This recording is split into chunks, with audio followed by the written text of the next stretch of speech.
수십 년 동안 보이저 2호는 인류의 과거로부터 온 잊혀진 전령사처럼 심연 속을 조용히 표류해왔다. 태양의 영향권 너머, 우리의 무선 통신이 닿는 마지막 울림 너머, 별들 사이의 텅 빈 공간으로 미끄러져 들어갔다. 다시는 소식이 전해지지 않을 운명이었다. 사실은 아니었다. 1977년 발사된 이 우주선은 무기도 방어 장치도 없이 오직 황금홈과 구리 디스크에 새겨진 인류의 호기심만을 싣고 있었다. 탐험하고 관찰한 뒤 결국 사라지도록 설계된 것이었다. 그러나 그 우주선은 아무도 예상하지 못한 일을 해냈다. 말로가 아닌 데이터로 목소리를 낸 것이다. 정적 속에서 다른 차원의 속삭임처럼 스며든 기이하고 불규칙한 신호였다. 처음엔 엔지니어들이 단순한 잡음, 시스템 오류로 여겼다. 결국 보이저 2호의 시스템은 40년이 넘었으니까. 그러나 주파수 변동, 신호 왜곡, 폭발 강역 분석을 시작하자 무언가가 소름 끼치게 분명해졌다. 이건 고장이 아니었다. 의도된 것이었다. 신호에는 구조와 리듬, 의도가 담겨 있었고, 잊은 펄스 깊숙이 숨겨진 진실은 과학자들이 오랫동안 두려워해 온 것을 확인시켜 주었다. 보이저 2호가 무언가를 마주했다는 사실, 고대의 무언가, 광대한 무언가, 절대 깨워서는 안 될 무언가를. 모든 것은 방사선 데이터의 짧고 평범한 급증으로 시작되었다. 지상 관제소가 보통 무시해버리는 그런 종류의 현상이었다. 그러나 두 번째 급증이 이어졌고 더 강렬하고 날카로웠다. 그리고 정확히 11시간 후 세 번째 급증이 발생했다. 너무 일관되고 너무 정교했다.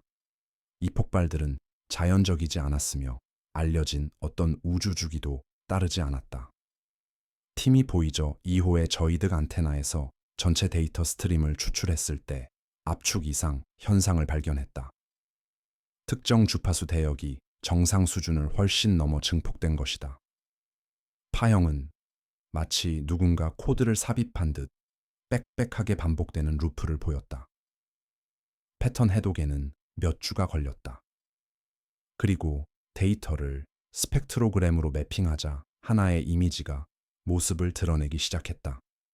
사진이 아니라 순서, 나선형, 수학적이며 완벽한 것이었다. 피보나치 수열이 플라즈마 주파수로 매핑된 것이다. 단순한 간섭이 아니었다. 통신이었다. 탐사선이 무언가를 통과한 것이다. 구름도 가스층도 아닌 지능적인 무언가. 더 나쁜 것은 그 지능체가 보이저를 목격했고 응답했다는 점이었다.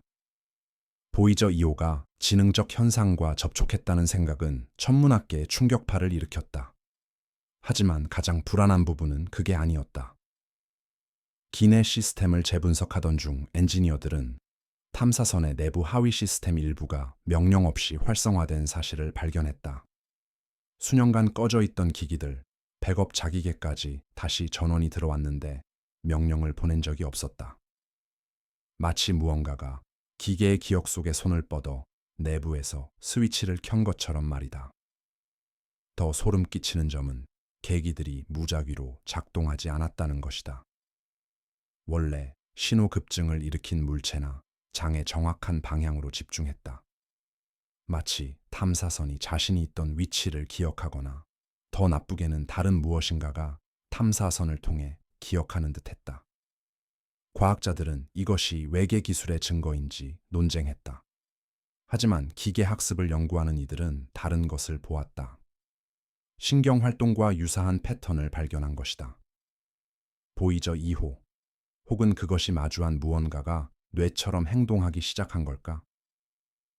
학습하고 진화했으며 심지어 외부에서 재프로그래밍된 기계? 만약 그게 가능하다면 누가 혹은 무엇이 프로그래밍을 하고 있는 걸까?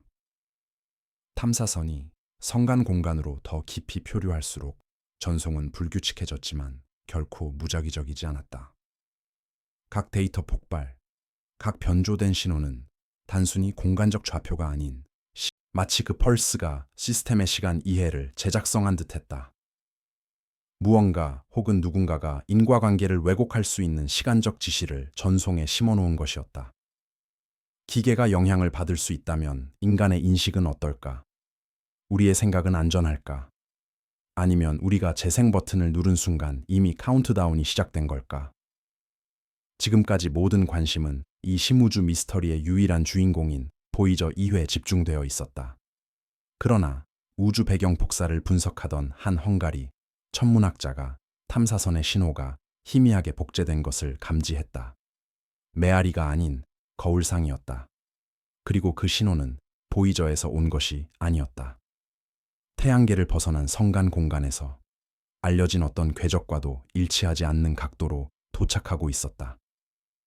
두 번째 송신기, 어느 기관도 소유권을 주장하지 않는 우리의 기록보다 오래된 송신이 역사적 데이터와 교차 참조했을 때 이 유령 신호에는 미세한 편차가 있었고 아직 일어나지 않은 사건들을 묘사하는 이상 현상들이 있었다.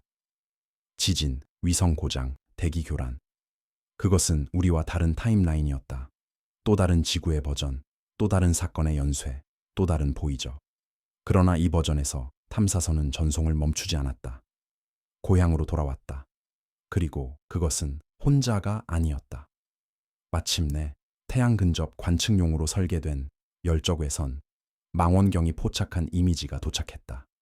사진에는 보이저 2호의 궤도를 따라 조용히 표류하는 차가운 물체가 담겨 있었다. 처음에는 유랑 소행성으로 무시되었으나 그 행동은 곧 의심을 불러일으켰다. 그것은 회전하지 않았다. 회전하지도 않았다. 그리고 가장 결정적으로 우리의 전송 신호에 따라 실시간으로 위치를 조정했다. 그것은 우리에게 반응하고 있었다. 그 물체의 표면은 가시광선을 반사하지 않았다. 윤곽은 매끄럽고 의도적으로 설계된 듯 알려지지 않은 목적을 위해 제작된 것처럼 보였다. 그것은 프랙탈 대칭성을 보였는데 이는 생체 기계적 기원의 징후였다. 가시적인 추진 장치도 에너지 신호도 없었다. 그럼에도 그것은 먹이를 추적하는 포식자처럼 정밀하게 움직였다. 레이더 신호는 그 목적지를 확인시켜 주었다. 지구와 달 사이의 한 지점. 그러더니 멈춰 섰다. 공중에 떠서 지켜보고 기다리며 마치 메시지는 전달되었으니 이제 우리의 차례다 라고 말하는 듯했다. 이제 우리는 상상조차 할 수 없는 상황에 직면했다. 보이저 2호가 단순히 과학과 경이를 위해 차갑고 어두운 우주를 표류하는 기계가 아니었다면 우리가 알지 못한 채 탐사선만이 아닌 신호등 같은 신호를 발사한 건 아닐까? 공허의 정적을 뚫고 우리가 건드려선 안 될 곳까지 메아리친 신호 말이다. 그곳은 모든 것을 잊지 않는다. 왜곡된 코드, 인공생명 시퀀스, 시간을 휘어지게 하는 이상한 펄스, 다른 현실에서 온 두 번째 송신기, 그리고 그림자 속에서 지켜보는 그 침묵의 물체까지. 이 모든 것은 하나의 끔찍한 진실을 가리킨다. 누군가 응답했다는 것, 아니면 그들은 이미 듣고 있었고 기다리고 있었다는 것. 그리고 보이저 2호의 마지막 신호가 발견이라기보다 경고처럼 들리는 이유는 그것이 경고이기 때문일지도 모른다. 카운트다운은 탐사선이 발사된 시점이 아니라 우리가 감히 귀 기울이기 시작한 순간 이미 시작되었을지도 모른다. 인간의 마음으로 이해할 수 없는 언어를 해독하려 했을 때, 우리가 문을 열고 무엇이 들어올지 묻는 것을 잊었을 때, 이제 모든 망원경이 하늘을 주시한다. 모든 심우주 안테나가 조정된다. 모든 위성이 재구성된다. 그러나 공개적으로 묻지 못하는 질문이 있다. 전 세계의 어두운 연구실과 잠 못 이루는 과학자들을 괴롭히는 바로 그 질문이다. 만약 그 메시지가 우리가 받기 위한 것이 아니라 우리를 활성화시키기 위한 것이라면? 우리가 더 이상 우주의 관찰자가 아니라 상상조차 못한 훨씬 오래되고 훨씬 기이하며 훨씬 위험한 무언가의 참여자가 된다면? 그리고 그것이 사실이라면 이 이야기는 아직 끝나지 않았다. 오히려 이제 막 시작되었을지도 모른다.